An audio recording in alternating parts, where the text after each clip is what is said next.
মেসেঞ্জারে নতুন একটা আপডেট এসেছে, নিচের দিকে দেখুন হাইলাইটস। এই আপডেটটি আপনার মেসেঞ্জারে এখনও না আসলে কী করবেন তা ভিডিও শেষে বলে দিব। সবার আগে দেখি এই অপশনের কাজ কি। আমি এখানে ক্লিক করলাম।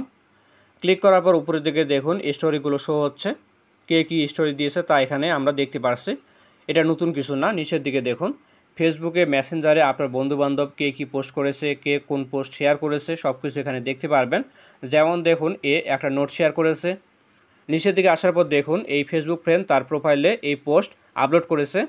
এখন থেকে আপনাকে আলাদাভাবে ফেসবুক ওপেন করে দেখতে লাগবে না। আপনার কোন বন্ধু কী পোস্ট করেছে, কী শেয়ার করেছে সব কিছু এখান থেকে দেখতে পারবেন।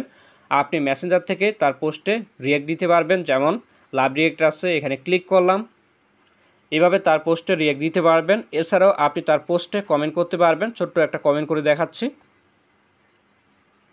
এখানে ক্লিক করলে কমেন্টটি শেয়ার হয়ে যাবে। এখন কথা হলো আপনার বন্ধু আপনার দেওয়া রিয়েক্ট এবং কমেন্ট কিভাবে দেখবে। এই জন্য চার্ট লিস্টে আসবেন। আসার পর দেখতে পারবেন আপনি যে রিয়েক্ট বা কমেন্ট করেছেন সেটা তার কাছে মেসেজ হিসাবে যাবে। আমি দেখাচ্ছি। উপরের দিকে আসি। আমরা যে পোস্টে রিয়েক্ট দিয়েছি সেটা এখানে দেখাবে, তার নিচে আমাদের দেওয়া রিয়েক্টটি শো হবে।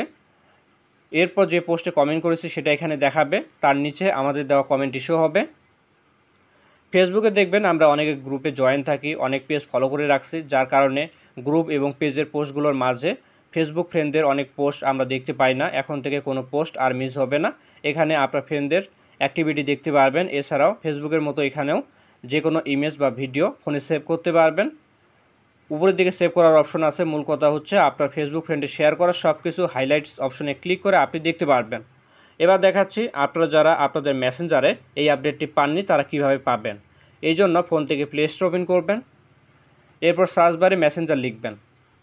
মেসেঞ্জার লেখার পর সার্চ করবেন, দেখবেন আপনার ফোনে মেসেঞ্জার অ্যাপটি আপডেট চাচ্ছে কি না। আপডেট চাইলে আপডেট করে নেবেন।